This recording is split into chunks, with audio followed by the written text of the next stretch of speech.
Thanks for coming today, everyone, or attending virtually. Um, my name is David Mulder, and I'm the Program Manager for International Engagement and Research Security in ORSP. And I am joined today by April Pepperdine, who is the Director of Conflict of Interest, the UMOR Conflict of Interest Office. And today we're going to be talking about some of the upcoming changes that are going to be happening along with the September release to the e-research proposal management system, ERPM, and also the new other support review that's going to be taking place in conjunction with those changes to the system. So just to give a little bit of background on why we're making these changes, many of you are probably already aware that there's been a lot of heightened interest and scrutiny, particularly at the federal level, in regard to foreign engagements and foreign activities and the need to minimize any risk of foreign influence that may result from those activities. So the January exercise that the university went through to update all of our investigators' other support documentation was one part of that. Many of you were probably involved in that, or at least aware that that was taking place. And then a little while back, we also introduced a couple of new questions on the PAF related to foreign components. So that was another part of this effort. And now this new edition of the expanded sign path activity and the other support review are also parts of that overall effort to mitigate risks. And as I mentioned, these changes are going to be implemented on September 14th to coincide with updates to both the ERPM system and also to the M-Inform Conflict of Interest Management System. So just a little bit of additional background. I'm not going to read this, but I wanted to include it, and folks can read it later on when we post the slides from this presentation. But I thought this was interesting to include because it's from the NSF's, one of their recent updates to their proposal and award, I'm going to get it wrong, processing guide, the PAT-PG.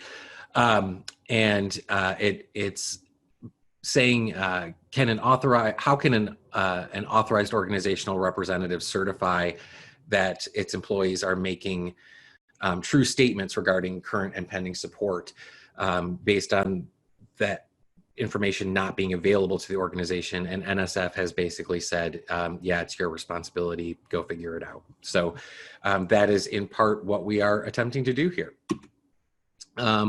So just a few additional caveats and disclaimers.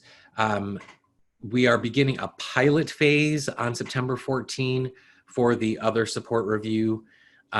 We are expecting to learn a great deal in the pilot phase. And so we expect that there will be tweaks and changes and modifications that will come as a result of what we do learn from the pilot phase. We don't have a set time frame for how long the pilot phase itself will last, because a lot of it is really going to depend on how many proposals that we see that need to be reviewed. So we're at the whim of the researchers a little bit. Also, in terms of the scope for what is changing in September, we are making changes to the PAF, and those will also affect just the initial award creation and setup phase, and include some manual processes for collecting this information post-award. But we were actually really trying to limit the amount of system changes that would need to be implemented, although I know our colleagues at ITS would beg to differ, because it actually has been a tremendous effort on their part, and we're very appreciative. We are also trying to limit as much as possible, at least during this pilot phase, the number of ORSP staff who will be involved.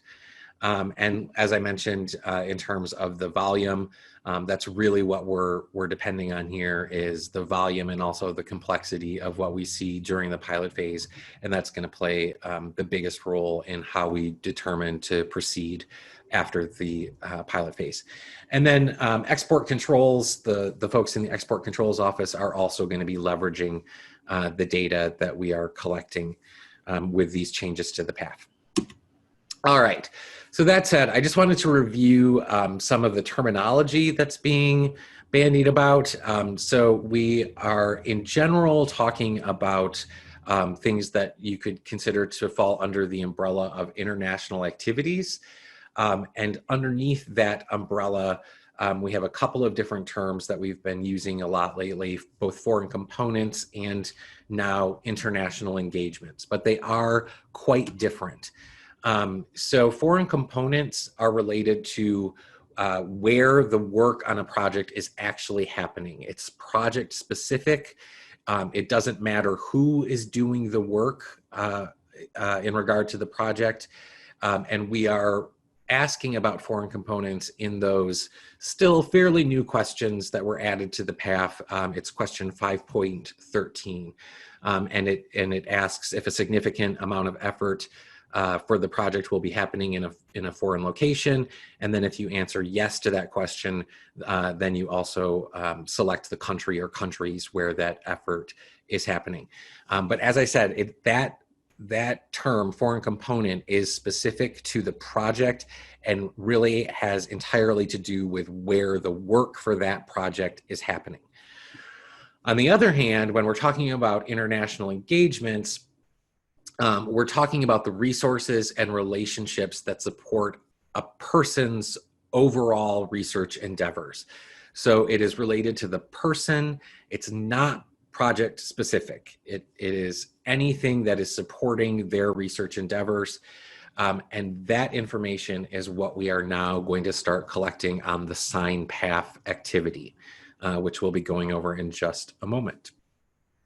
And as I kind of alluded to at the beginning of the presentation, the reason that we have to collect data about these two different things is that in both cases, there are sponsor requirements that we disclose that information, and then we also need to review it in certain circumstances to make sure that any potential for foreign influence is being mitigated.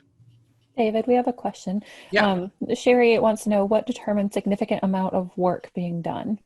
That is the $1 million question, Sherry, and I'm sincerely not punting, but there is information specifically regarding that question on the ORSP webpage for foreign components. In fact, it's almost entirely about making that determination. But in the short answer is that we are relying on information in particular that NIH has provided as to what they consider constitutes significant.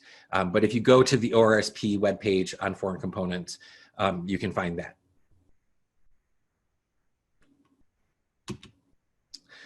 Okay, so we're going to be talking about this new collection of information regarding international engagements really at 3 different points in the overall process.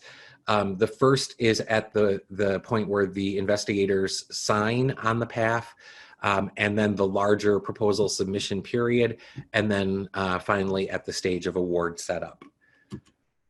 So beginning with the PAF investigator signature, just some overall items to mention about the new requirement. As of September 14th, all U of M investigators who are listed on a PAF will be required to complete the sign PAF activity.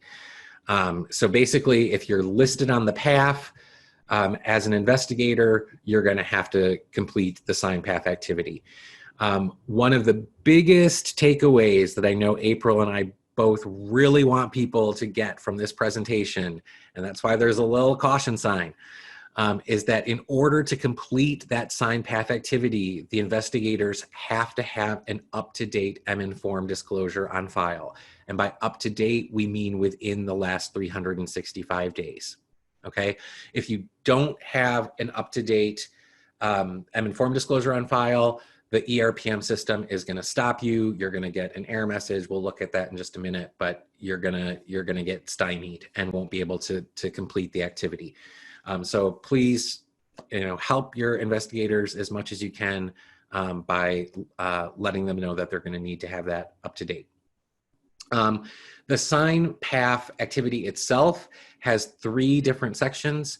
One is a confirmation of your outside activities, relationships, and interests, and then a confirmation of your international engagements, and then finally some language that is pretty similar to the existing activity today, which is the investigator signature attestation. And we're going to look at all 3 of those in a little more detail here.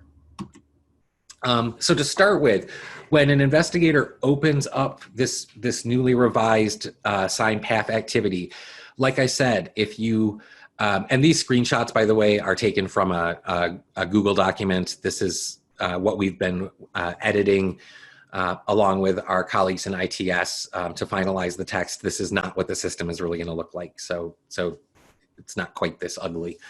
But when an investigator does initially run the sign path activity in the system, if he or she does not have an up-to-date M-Inform disclosure on file, they will get a warning message that says, warning, you last disclosed an M-Inform as of whatever that greater than 365 days date is, or they'll get a warning saying you have not yet disclosed an M-Inform. And in either case, they'll get this, the bottom part of the red text there that says disclosure is required prior to completing the activity. Click here to go to M-Inform, and then basically close this window and come back after you've done that. All right. Assuming that the investigator does have an up-to-date disclosure on file, then the next thing they'll see is this portion on outside activities, relationships, and interests related to this project. For those of you who are familiar with the existing sign path activity in today's world, where only the U of M principal investigators are required to run the activity, this language has not changed significantly.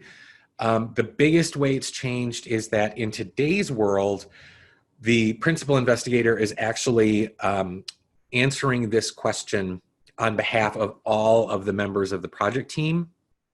And since we are now requiring all investigators to complete the activity, the language has been modified to reflect that it's only applying to yourself.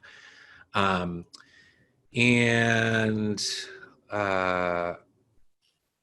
am I forgetting? If the investigator answers yes to these questions about outside activities related to this project, then an additional text box will display asking for some additional detail. There was something else I wanted to mention. Again, as I mentioned earlier, international engagements apply to all of an investigator's research endeavors. They are related to the person in general. However, this question, again, is related to this particular project. We have a couple of questions, David. Okay. Actually a lot of questions about path sign. So one of the questions from Vicky, do faculty receive an email if they do not have an up-to-date M-Inform before they need to sign a path? So Vicky, that's going to depend. If they've never been an M-Inform before and the path will be the reason why they have to disclose, then no, they wouldn't have necessarily received that email. So there are a couple of things happening, could be at the same time. If they already are supposed to be disclosing an M-Inform, they would receive an email at the first of every month asking them to go disclose. So they should have a heads up. So again, it's going to depend a little bit. Heidi asked, how soon after they complete M-Inform will they be able to sign the path? Should be instantly. They should be able to submit their M-Inform disclosure, go back into the path, run the path sign activity, and be able to sign the path.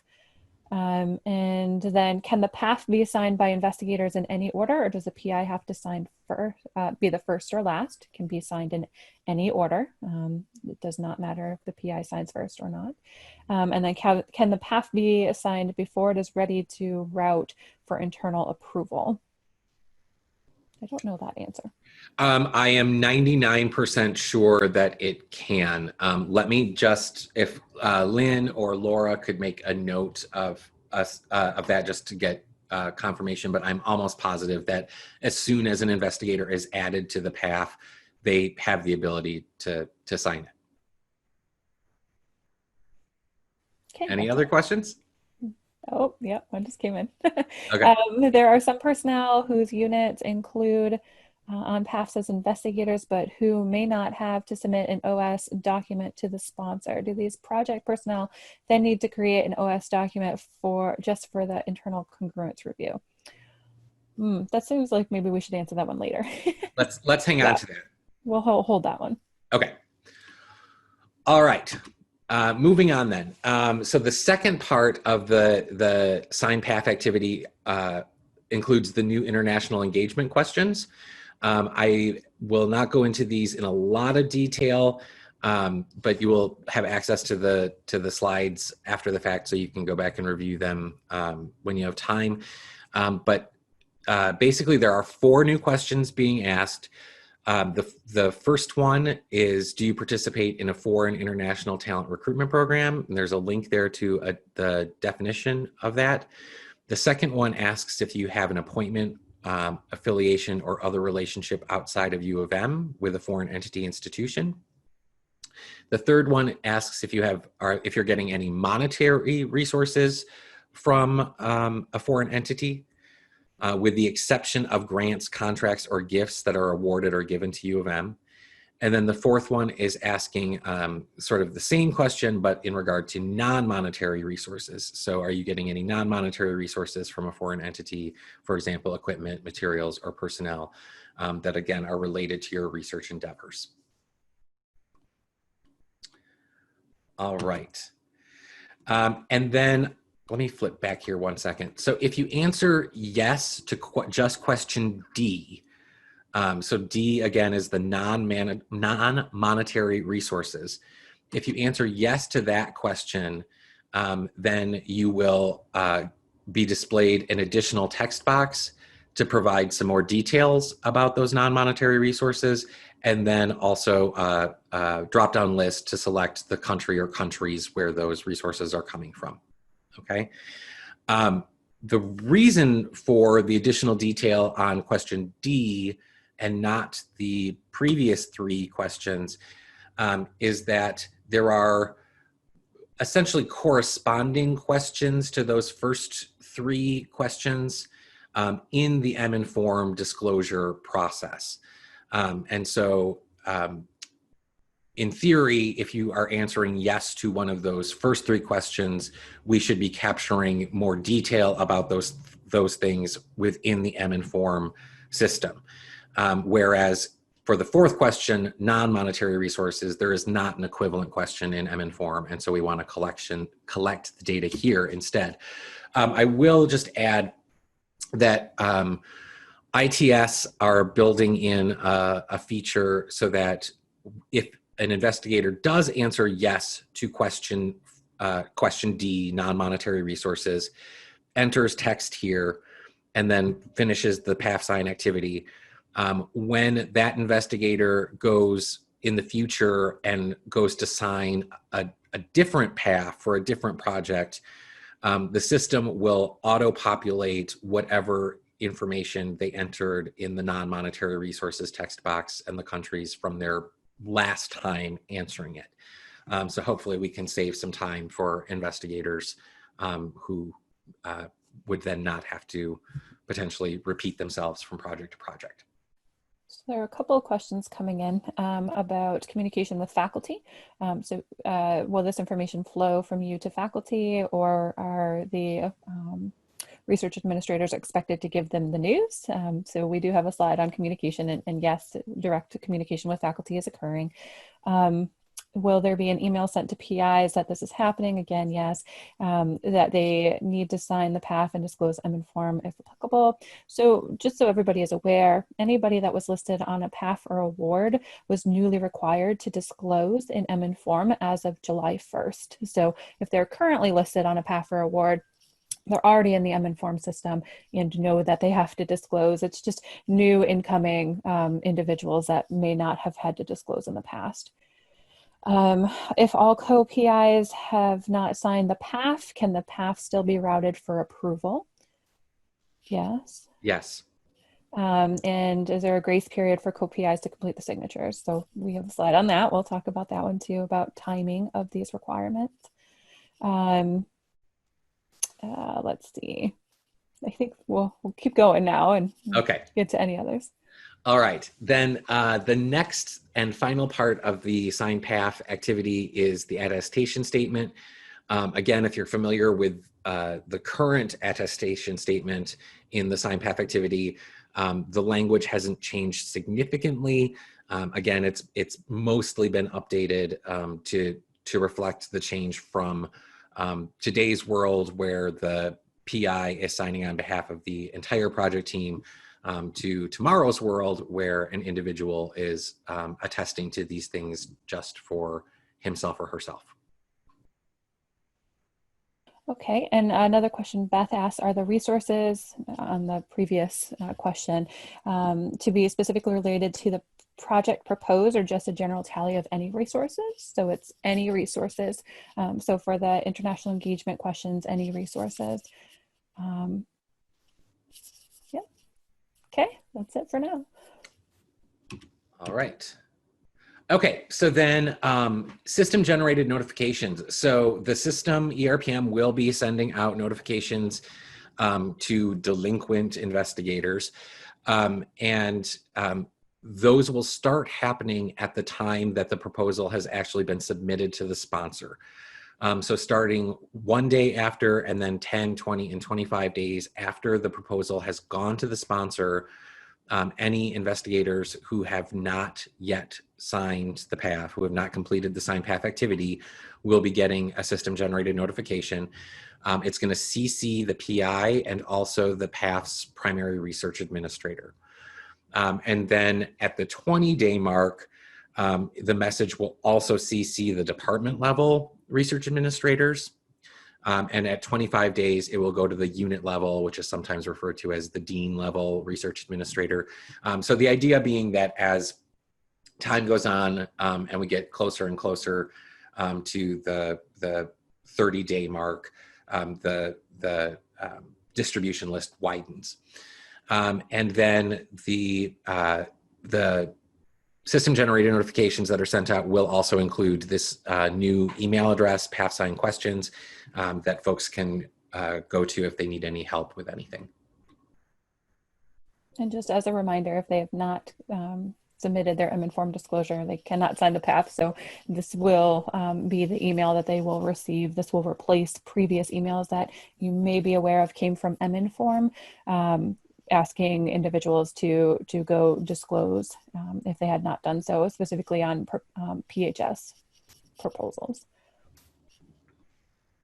We have a couple of questions. Let's see here. Will RAs be included in the general message being sent to faculty about this change so we can refer directly to communications?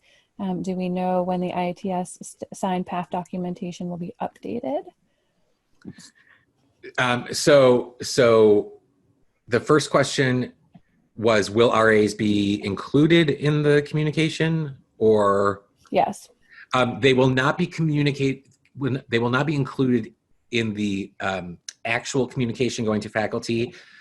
There will be a rapid going out that will be almost the same information, and we will link within that rapid to a web version of the communication that goes out to faculty. So basically you will have access to the message that's going out to faculty.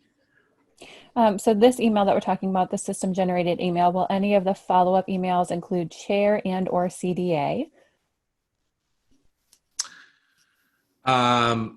No. The I believe it's just department I administrators. believe it is just departmental administrators and then unit level administrators. Exactly. And then what is the original communication to COIs that a PAF needs their signature? So it'll be the system generated email after it's submitted. I think the day after, they'll get an email indicating that they have to sign a PAF, and it would not come from RAs. It'll come right from proposal management. And we'll get to the question about what happens if an investigator doesn't sign after 30 days, or is that here? That is here. Okay. So the language in the system generated email notifications does say that the proposal is at the risk of being withdrawn if all investigators have not signed within 30 days after submission to the sponsor. There is not, however, anything built into the system that will automatically withdraw the proposal at 30 days if everyone has not signed. But I would imagine that as we get closer to that 30-day deadline, more and more people will be discussing, who still needs to sign and how we can make sure that everyone has signed. That's it for now. Okay.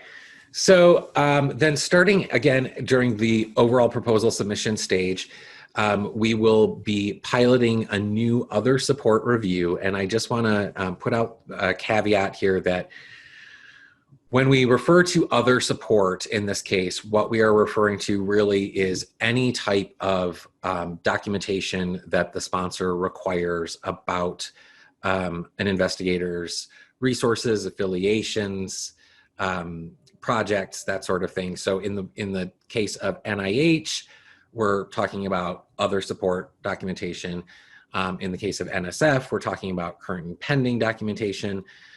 We went back and forth quite a bit on what we should call this in the system, and even amongst ourselves. And we finally landed on, let's just call it other support because it is the broadest sounding term that's being used.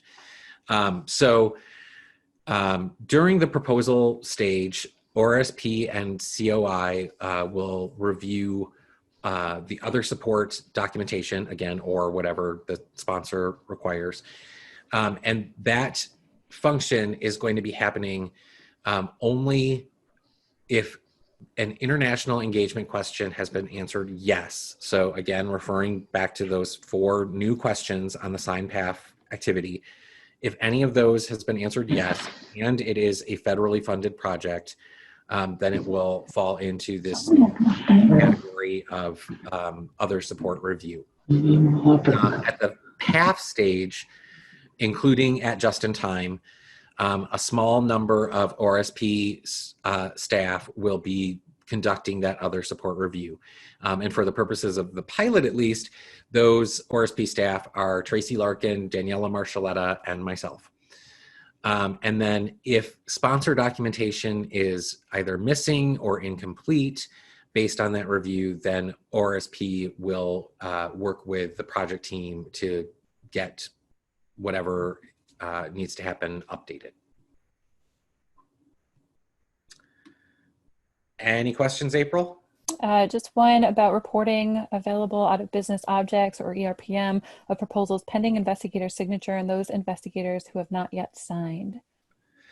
Let's hold on to that and come back to it. Okay. I don't have a slide specifically on reporting, but I can address that. Great. Okay. Then continuing, now we're talking about the award setup stage. So at the point of award setup, when the actual AWD record gets created in ERPM, there's going to be a new ancillary review requirement in the compliance status box. Most of you are probably all too familiar with what the compliance status box looks like, but I included a screenshot from just a sample project here of what that looks like. So there will be a new row added to the compliance status box that will specifically say other support review. Again, if anyone on a project has answered yes to one of those international engagement questions on the sign path activity, and it is federally funded, then that project will get a new row added on the compliance status box for other support review, and it will initially be set to the red stop sign. Okay. At that point, the COI staff will be conducting a congruency review across the information that was provided in the sign path activity, so provided by the investigator in ERPM, what has been provided in their M-Inform disclosure, and then also what is included in whatever sponsor documentation is required. So for example, NIH's other support, NSF's current and pending, et cetera. If the COI staff determine that there seems to be something lacking in the sponsor documentation area, then they will ping our ORSP other support staff. So again, Tracy Larkin, Daniela, and myself. And again, our ORSP staff will work with the project team to ensure that the sponsor documentation gets updated as needed. And once that has happened, then our ORSP staff will run a new activity in ERPM that will change the traffic light to green. And in addition, if the COI staff determine back up here at the beginning of the process, if they determine everything's good, no issues here, they also have the ability to just set it to green at that point, and ORSP staff would never become involved. We do have some questions, but they're not necessarily geared here. It's more about the requirement of other support. So we'll hold them, but we will come back to them. Okay. And then a couple of other notes at the award setup stage. So investigators who are added at award setup will be required to complete a sign award record activity. So this is, again, if an investigator was not included in the initial PAF, but gets added at the time of award setup, then they will have an activity that is, it's basically identical to the sign path activity, but it's happening on the AWD record. So it's actually called sign award record.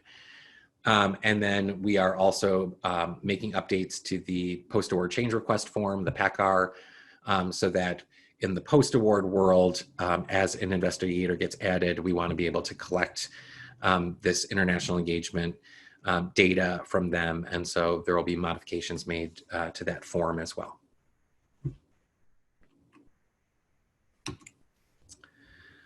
Okay, so let's talk a little bit about what happens then starting September 14th in terms of submissions that are in progress on that date. So starting on September 14th, PAFs and clinical trial routing forms that have been routed for approval, so basically they are no longer in proposal prep, you have clicked on the route for approval activity in ERPM, and that already have their applicable U of M principal investigator signatures in place, will follow the old signature rule. So basically, if you've gotten it out the door and had the required signers complete the sign path activity using today's requirement, they will go through with no changes. However, for anything that's created on 9/14 or has been sitting in proposal prep since before then, or does not have the required signatures in place, then the new rule will apply. Some additional changes that are happening along with this. So for revised PAFs, in today's world, the PI only is required to sign on when a PAF gets revised. And starting with the September 14th release, PIs investigators will no longer need to sign on a revised PAF. And that includes PAFs that are under revision as of September 14th. For restored PAFs, and I know this is kind of somewhat confusing terminology, but a restored PAF is when something has actually been turned down by the sponsor, or I'm not sure if it includes withdrawn. Anyway, if it is restored, then the ERPM system will essentially strip all of the signatures off of that PAF, and all investigators will be required to sign or re-sign, depending on what the case is. And all awards will follow the signature rule that applied to their originating PAF. Okay? Yep. All right, then communications and change management. So the first rapid on this topic went out on August 5th. So if you were signed up to receive rapids before that date, you should have gotten something in your mailbox already on this topic. The first targeted faculty email went out shortly after that. It went out from Mike Imperiali and Craig Reynolds, and that went out on August 13th. The information included in those two messages was very, very similar. There is also a link available if you're interested in seeing the targeted faculty email.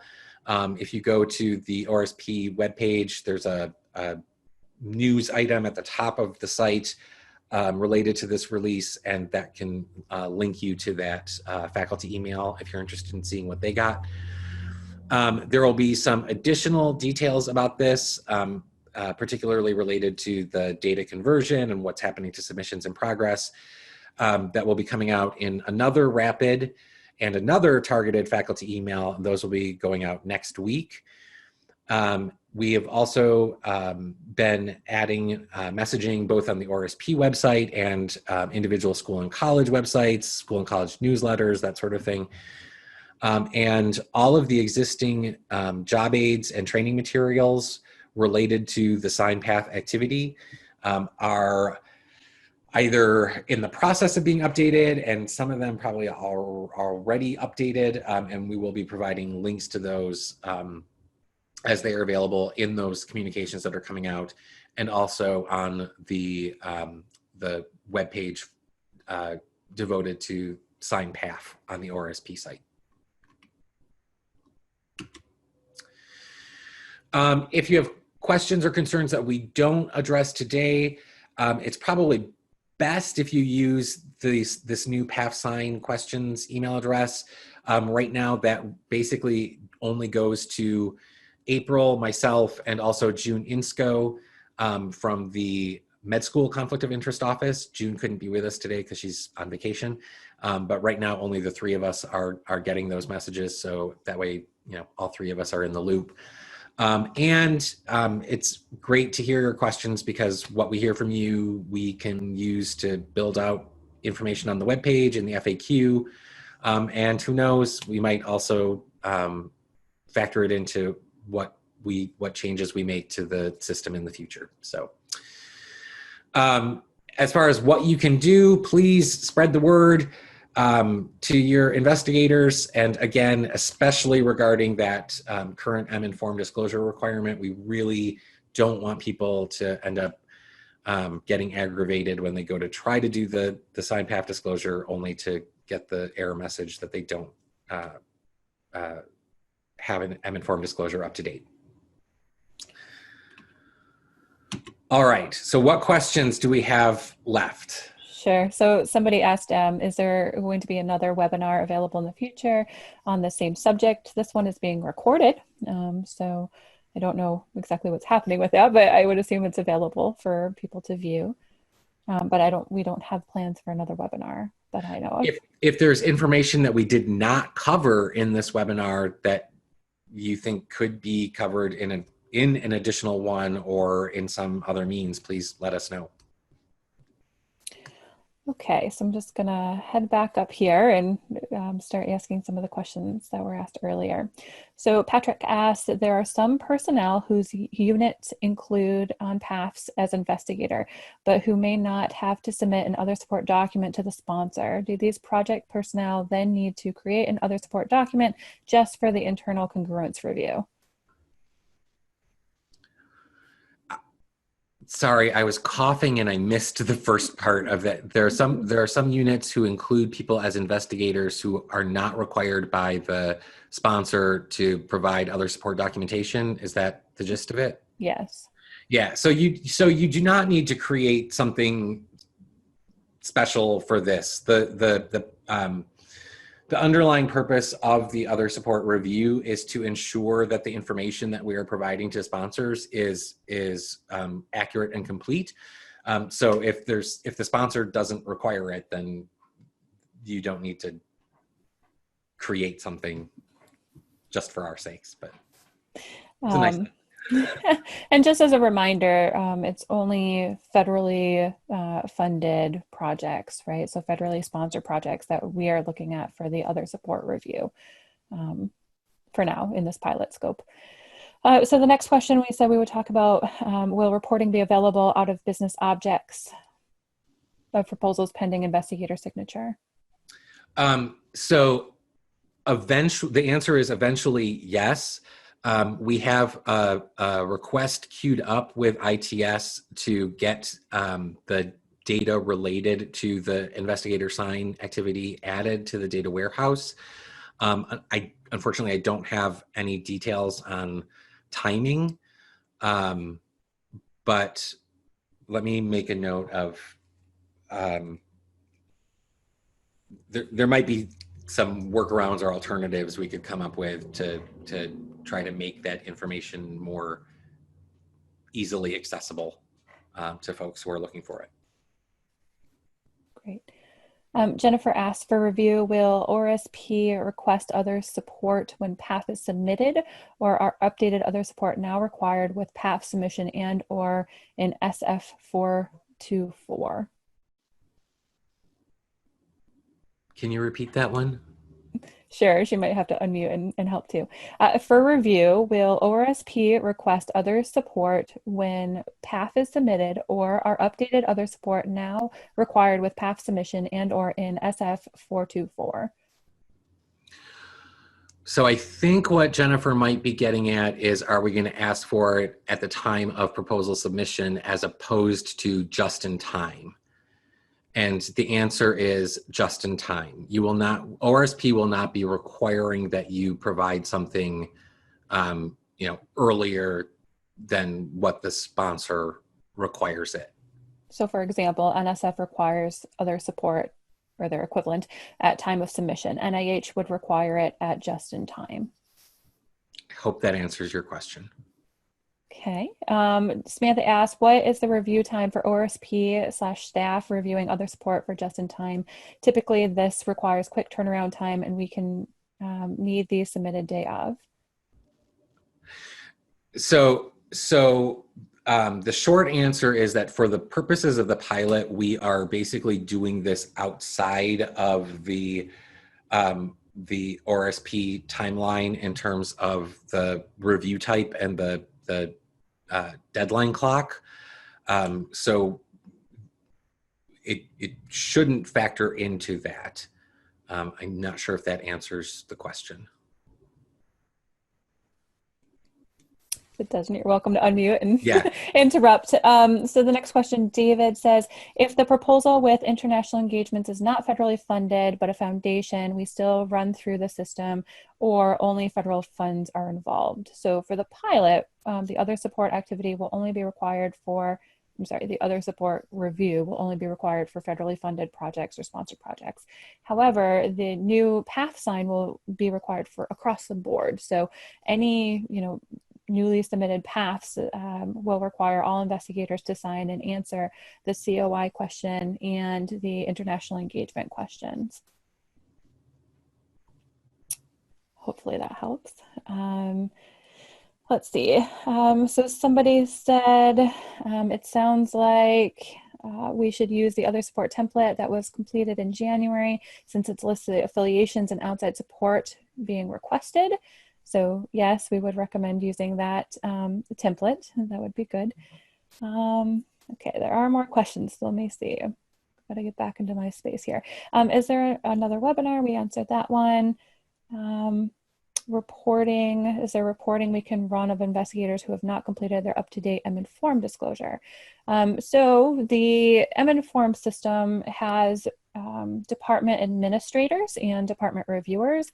If you are a department administrator, you can look to see who has not completed their M-Inform disclosure. Right now, it doesn't differentiate between if they have proposals or awards out there.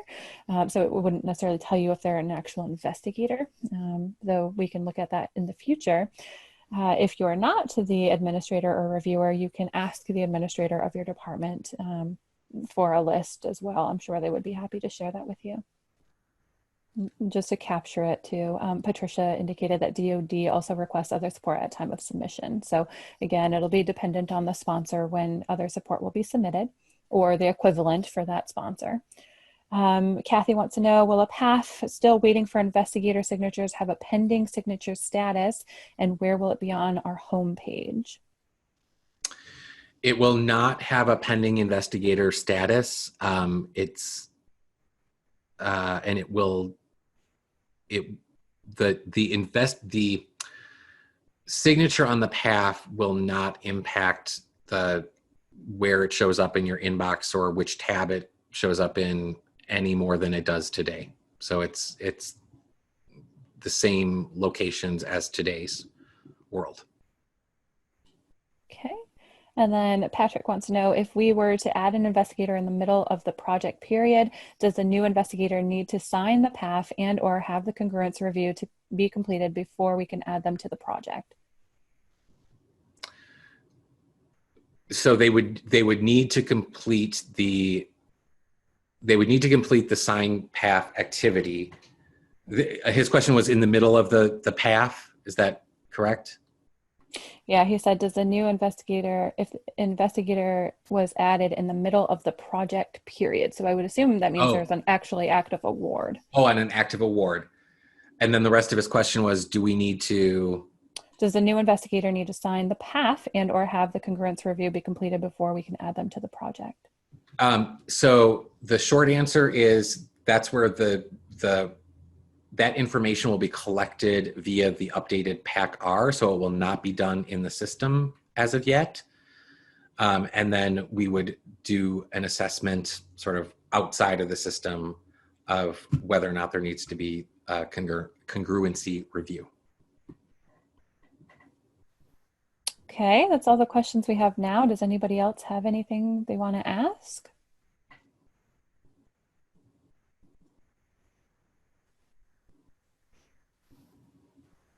Just thank you and nice job. So we can pause for another minute if there's anything else, but I think that should be about it. And I will just put in an additional request. These have all been great questions, by the way. And these are exactly the kinds of things that we, want and need in order to in particular, build out the FAQ that we're creating on this topic. So if you think of additional things, don't be afraid to reach out to us, because you're probably not. Otherwise, thank you everyone for attending today, and hope to see you in real life at some point in the future.